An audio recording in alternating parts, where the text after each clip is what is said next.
Et on teste le micro. Et on teste le micro. Et on teste le micro.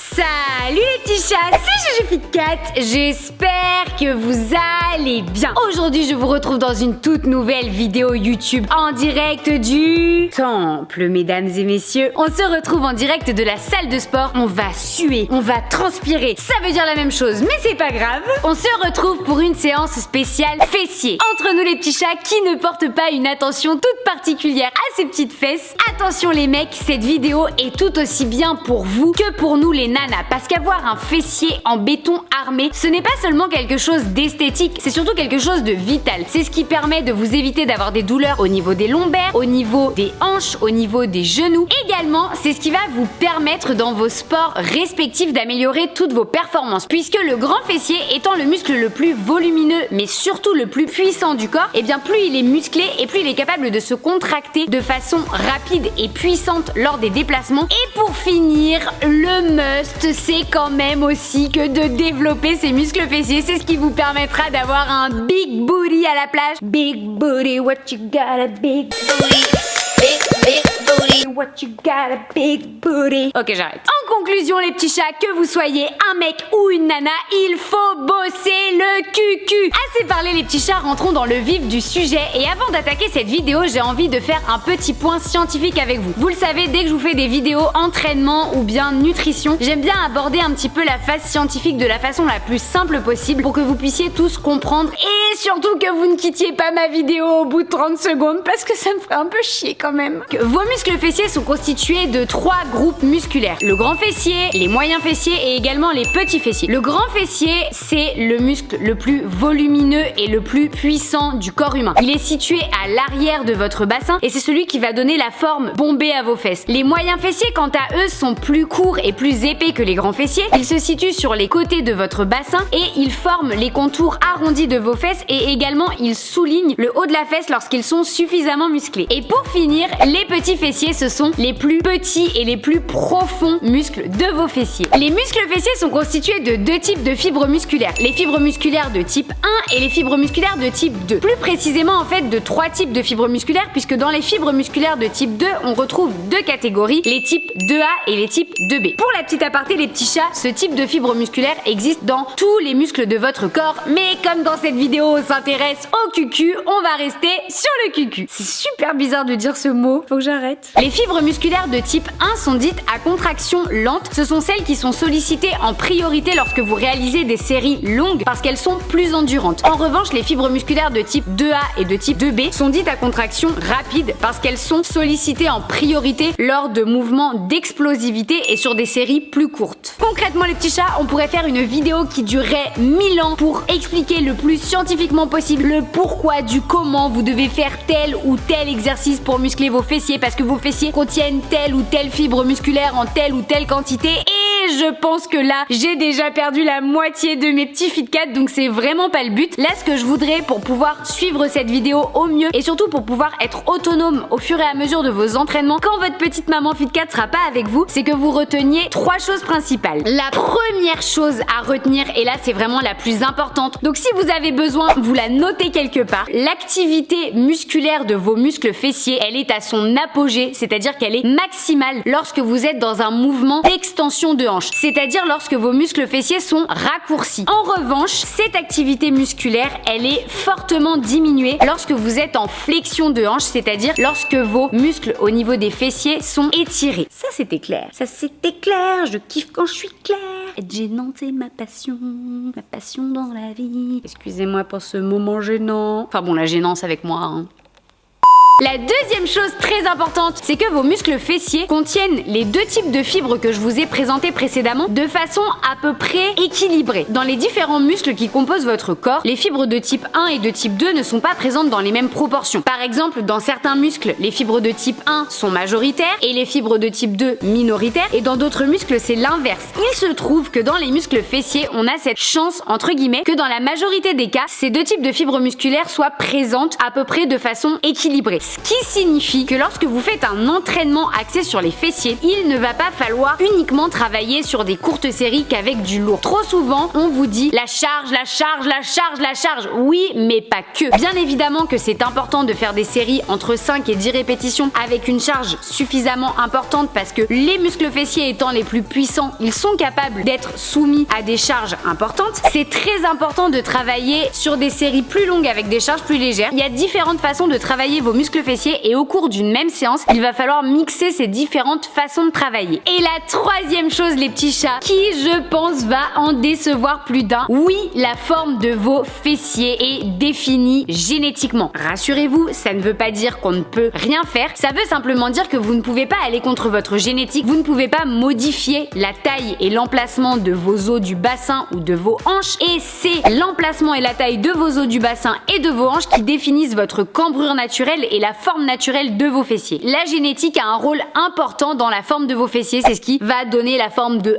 H, la forme arrondie, la forme carrée de vos culs, voilà. On a aussi constaté que les garçons, de façon majoritaire, ont des booties bien plus gros que nous. Franchement, ça fait chier, là j'avoue que je suis jalouse. Et pour finir, la quantité de masse musculaire qui est héritée génétiquement varie d'un individu à l'autre. Mais rassurez-vous les petits chats, avec Maman Fit Cat, on dit fuck la génétique, et heureusement, l'entraînement a bien évidemment un rôle très important à jouer dans le développement de la masse musculaire qui se situe au niveau de vos muscles fessiers. Croyez-moi, vous allez tous pouvoir obtenir le boule de vos rêves à partir du moment où vous vous entraînez correctement. Et également où vous comprenez qu'il y a une part de génétique que vous ne pourrez pas changer. Il faut simplement apprendre à travailler avec les acquis que vous avez déjà et les améliorer pour obtenir le physique que vous désirez. Au sein de cette vidéo, j'aimerais vous proposer mon top 3 des exercices qui, selon moi, permettent de développer de façon optimale vos muscles fessiers. Mais avant toute chose, les petits chats, j'aimerais quand même mettre 2-3 choses au clair avec vous. Oui, ça y est, je sais, la meuf s'enflamme. Les squats ne sont pas le meilleur exercice, the best of the best, pour développer vos muscles fessiers. Et là, je suis désolée les petits chats, si vous êtes en train de vous décomposer devant vos écrans en vous disant mais qu'est-ce qu'elle nous raconte Juju, elle dit que des conneries. Je vais tout de suite vous expliquer pourquoi. Je vous demande de ressortir le petit papier sur lequel je vous avais demandé d'écrire la première chose à retenir dans cette vidéo. Rappelez-vous ce que je vous ai dit un petit peu plus tôt. Je vous ai expliqué que l'activité musculaire des muscles fessiers, elle est beaucoup plus importante quand on est en mouvement d'extension de hanche, et qu'en revanche, elle est fortement diminuée lorsqu'on est en mouvement de flexion de hanche. Or, le moment le plus difficile dans un squat, c'est le moment où on se retrouve cul au sol, c'est-à-dire en flexion de hanche, puisque c'est là que la tension est maximale au niveau de la charge, et c'est à ce moment-là pourtant que l'activité musculaire de nos muscles fessiers est la moins élevée. Et là les petits chats, je sais ce que vous allez me dire, bah oui mais regarde Maman Fit Cat, quand on est en haut du mouvement, on est en extension de hanche, du coup on sollicite les fessiers. La réponse est oui, vous sollicitez les fessiers, mais à ce moment-là du mouvement, lorsque vous êtes en extension de hanche, c'est entre guillemets le moment le plus facile puisque la tension au niveau de la charge qui est exercée sur le mouvement est la plus faible. Pour clarifier tout de suite les choses et histoire que vous ne vous enflammiez pas dans les commentaires, oui, bien évidemment que vos fessiers seront recrutés lors d'un squat. Il a été démontré que vos fessiers sont activés lorsque vos fesses dépassent la parallèle, c'est-à-dire que vous avez vraiment le cul en bas au moment du squat. Sauf que il y a tout un tas d'autres muscles que l'on va appeler parasites dans cette vidéo parce que ce ne sont pas directement les muscles que l'on souhaite cibler lorsque l'on fait une séance fessier qui vont intervenir. Les quadriceps, les mollets, les ischio-jambiers, les lombaires. C'est d'ailleurs pour ça que les squats sont un mouvement que l'on appelle polyarticulaire parce que vous travaillez différents groupes musculaires de façon simultanée. Même si les squats sont intéressants pour travailler les fessiers, ils ne permettent pas de se concentrer uniquement sur les fessiers. C'est pour ça que je vous dis que les squats ne sont pas l'exercice à mettre en top liste lorsque vous faites une séance spécifique booty. Mais, je vous vois tout de suite venir. Ne me faites pas dire ce que je n'ai pas dit. Ça ne veut surtout pas dire que vous devez supprimer les squats de vos entraînements jambes ou de vos entraînements fessiers. Bien évidemment que vous devez et que vous pouvez les inclure. Et c'est d'ailleurs exactement la même chose concernant les fentes ou encore le soulevé de terre, puisque le soulevé de terre, lorsque vous initiez le mouvement, vous allez d'abord solliciter les ischio-jambiers, également les lombaires, et c'est vraiment sur la fin du mouvement, lorsque vous allez démarrer l'extension de hanche, que vous allez solliciter les muscles fessiers. C'est pour ça que les soulevés de terre ne sont pas non plus un exercice à prioriser lorsque vous faites une séance fessier, même si c'est très intéressant de continuer à l'inclure dans vos séances jambes, bien évidemment. Concrètement, les petits chats, pour faire une séance fessier de l'espace, il est très important de faire à la fois des mouvements d'hyper-extension de hanche, ce sont les mouvements qui vont vraiment cibler de façon optimale vos muscles fessiers, tels que le hip thrust, les extensions inversées ou encore les extensions de hanches à la poulie. Il est important aussi d'inclure des mouvements d'extension de hanches comme les squats, les fentes, les soulevés de terre qui vont permettre de solliciter à la fois les muscles fessiers mais également d'autres groupes musculaires et aussi d'inclure des mouvements d'abduction de hanches pour terminer. Mais aujourd'hui les petits chats, comme vous l'avez compris dans le titre de ma vidéo, on va vraiment se concentrer sur les exercices d'hyper-extension de hanches, c'est-à-dire ceux qui permettent de cibler de façon optimale vos muscles fessiers. Alors c'est parti les petits chats, laissez-moi tout de suite vous présenter mon top 3 des best exercices pour avoir un big booty. But you got a big booty. Big. Ok, j'ai dit que j'arrêtais tout à l'heure, pardon.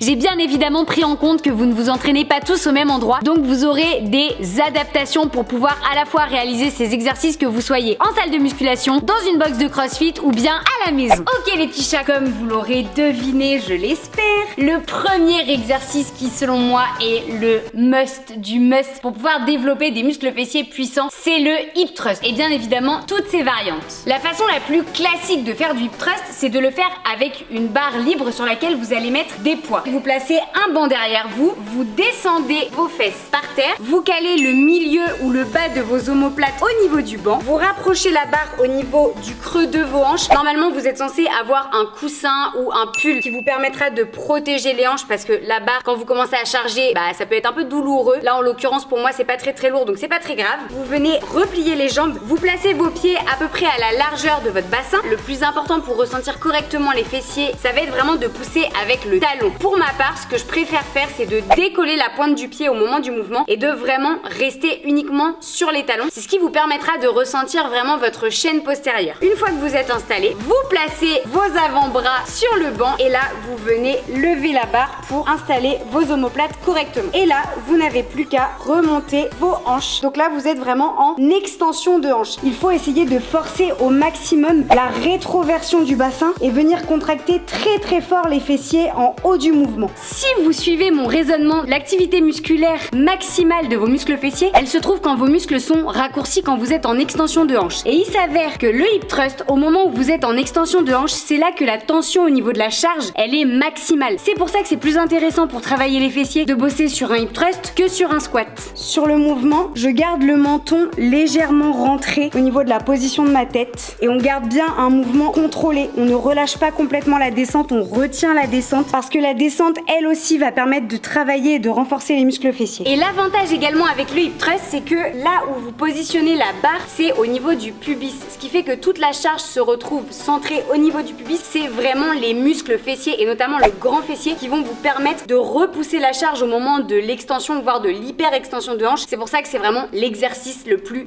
intéressant pour bosser les fessiers. L'avantage avec le hip thrust, c'est que vous pouvez aussi bien le faire en salle de musculation qu'en salle de CrossFit. Et si vous êtes à la maison et que vous n'avez pas accès à une barre olympique, il vous suffit d'acheter un poids, donc ça peut être des haltères ou ça peut être également un kettlebell. Vous allez prendre le kettlebell que vous allez positionner exactement au même endroit que la barre olympique tout à l'heure. Vous reprenez la même position que je vous ai décrite, vous montez en faisant attention que la charge reste bien positionnée et là vous effectuez exactement le même mouvement que tout à l'heure. Une autre variante du hip thrust que vous pouvez faire aussi bien en salle de muscu qu'au CrossFit qu'à la maison, c'est le hip thrust sur une jambe. On vient tendre une des deux jambes et là on reproduit ce mouvement. Et bien évidemment les petits chats, une fois que vous êtes à l'aise au poids du corps, vous pouvez également, lorsque vous faites du hip thrust sur une jambe, ajouter un kettlebell, un haltère ou bien une barre olympique chargée comme vous le souhaitez. Une autre variante du hip thrust, ça va être de venir travailler avec un élastique. Donc vous coincez l'élastique au niveau des pieds de votre banc, vous choisissez la résistance qui est adaptée à votre niveau et là on vient faire une extension de hanche complète. Peu importe la technique que vous utilisez sur le hip thrust, pensez bien à contracter fort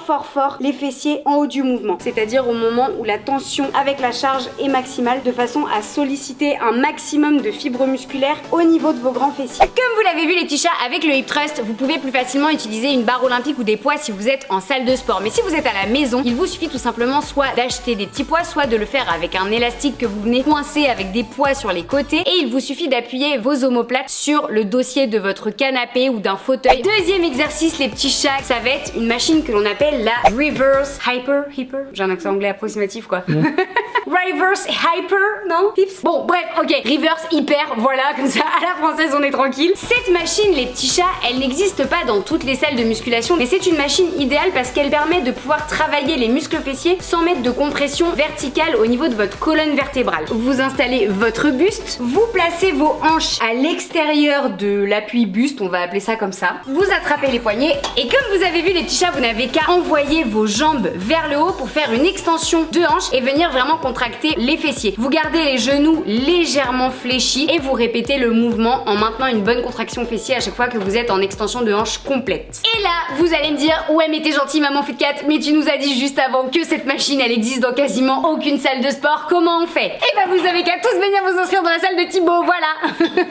Pour de vrai les petits chats, heureusement il existe des alternatives. En salle de sport, il vous suffit tout simplement de vous installer sur un banc de musculation, de mettre des lestes au niveau de vos chevilles. Ça se trouve très facilement dans les salles de sport, ça se trouve également très facilement dans les boutiques sportives si vous voulez en avoir pour la maison. Et vous faites exactement le même mouvement. Vous placez votre buste sur le banc, vous accrochez vos mains aux pieds et là, ici, vous avez plus qu'à faire exactement le même mouvement. Donc là les petits chats, comme vous avez vu, moi j'avais pas de lest au niveau des chevilles, donc je l'ai fait au poids de corps. Mais si vous avez besoin d'une tension supplémentaire, il vous suffit d'acheter des lestes. C'est simplement des petits poids que vous allez pouvoir entourer autour de votre cheville et du coup vous pourrez réaliser cet exercice avec un poids supplémentaire à votre poids de corps. Donc comme vous avez vu les petits chats, quand vous êtes dans une box de CrossFit, vous pouvez le faire sur un banc et quand vous êtes dans une salle de musculation, vous pouvez le faire sur un banc à lombaire. Comme toujours, vous venez placer vos hanches au bord de la machine, vous allongez le buste, on attrape la machine et là comme tout à l'heure, on vient faire notre extension de hanche. Comme toujours, il vous suffit d'ajouter des lestes au niveau de vos chevilles pour exercer une tension supplémentaire au niveau de la charge. Et le dernier exercice les petits chats qui est dans mon top 3 pour développer les muscles fessiers, il s'agit de l'extension de hanche à la poulie. En plus de ça, c'est un exercice qui s'apprend très facilement quand on est débutant, qui évite de mettre une compression également au niveau de la colonne vertébrale. Du coup, c'est plus facile à apprendre qu'un squat, qu'un hip thrust, parce que même si je vous ai présenté le hip thrust en premier, ça requiert quand même de commencer à avoir un petit niveau en musculation. Vous prenez une corde que vous allez installer au niveau d'une poulie basse. Vous passez vos jambes par-dessus, donc la corde vient entre vos jambes. Vos pieds doivent être plus écartés que la largeur de vos hanches, ils doivent pointer vers l'extérieur et vos genoux également doivent être orientés vers l'extérieur. Vous gardez les bras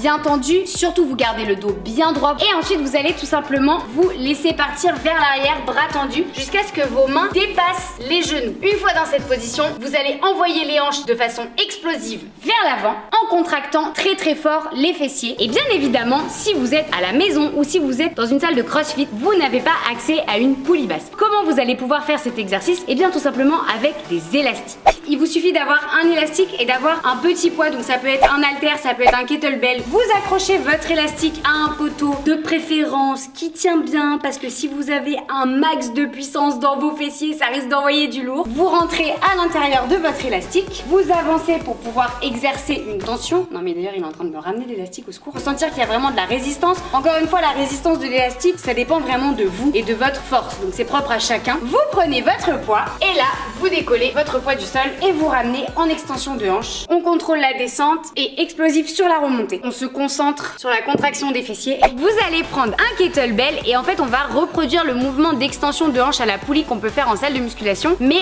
avec le kettlebell en faisant un Russian swing. Encore magnifique cet accent anglais les petits chats. Toujours pareil, les pieds un petit peu plus larges que la largeur de vos hanches. On vient récupérer le dos droit, le kettlebell. On va laisser la kettlebell partir en arrière et venir dépasser la hauteur de nos genoux. Tout comme tout à l'heure, on faisait la même chose avec la corde au niveau de la poulie. Donc ça va être simple, le mouvement va ressembler à ceci. Et sur ce mouvement, comme à chaque fois, on se concentre vraiment sur la contraction musculaire quand on arrive en haut du mouvement. En plus de vous renforcer les muscles fessiers, ça vous permet de bosser le cardio également. Donc c'est un 2 en 1, c'est vraiment pas mal. Après, il faut être sûr d'être un peu plus expérimenté parce que tout le monde n'arrive pas toujours à manier un kettlebell et le mouvement reste assez difficile. Le but, c'est vraiment de garder le dos bien droit, de ne surtout pas arrondir le dos, de ne pas se laisser emporter par le kettlebell. Vous faites ce mouvement si vraiment vous vous sentez à l'aise avec. Là, vous avez maintenant 3 exercices ainsi que toutes leurs variantes pour vraiment optimiser vos entraînements fessiers. Comme je vous l'ai dit, je vous le redis, bien évidemment, pour faire une bonne séance fessier, il faut aussi inclure des mouvements d'extension de hanche tels que des squats,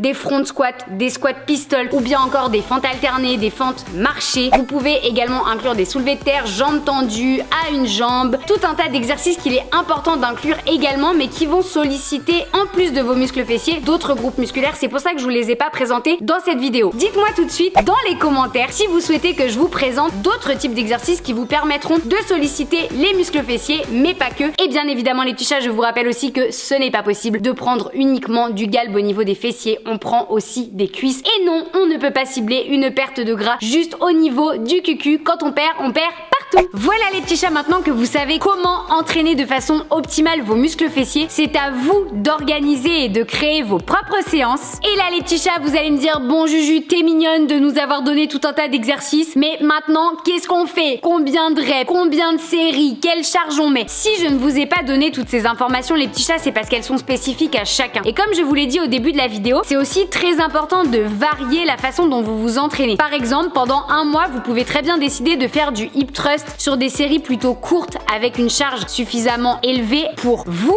Et le mois d'après, vous pouvez très bien décider de mettre le hip thrust en fin de séance avec une charge beaucoup plus légère sur des séries beaucoup plus longues. Ce qu'il est très important de rappeler aussi également les petits chats, c'est que vous soyez à la maison, en salle de crossfit ou en salle de musculation, vos muscles fessiers, vous allez pouvoir les travailler. Mais à la maison, vous allez plutôt pouvoir les tonifier, les raffermir. Mais si vous voulez leur faire gagner en masse musculaire, il va falloir utiliser des charges. Et pour ça, il est important soit d'avoir du matériel à la maison, soit de pouvoir avoir accès à une box de crossfit ou à une salle de musculation. Et une chose sur laquelle je voulais encore insister, même si je vous l'ai déjà dit, n'oubliez pas que c'est très important de prioriser l'exécution du mouvement. Et une fois que la technique est vraiment nickel, on peut augmenter petit à petit les poids. Mais si à un moment vous voyez que vous avez chargé comme un mulet et que la technique n'y est plus, et ben c'est pas grave, on remet son ego de côté, on descend la charge et on retrouve une bonne technique. Croyez-moi, c'est de cette façon que vous allez vraiment pouvoir cibler les muscles que vous désirez et pouvoir leur faire gagner en masse musculaire et travailler correctement. Si vous avez aimé la vidéo, n'hésitez pas à mettre une patte de chat en bas de la vidéo. Likez, partagez, commentez, faites ce que vous voulez. Mais surtout n'oubliez pas qu'un Fit 4 tombe toujours sur ses pattes. En attendant, moi je vous dis à la semaine prochaine pour une toute nouvelle vidéo YouTube. Je vous fais de gros bisous. Ciao.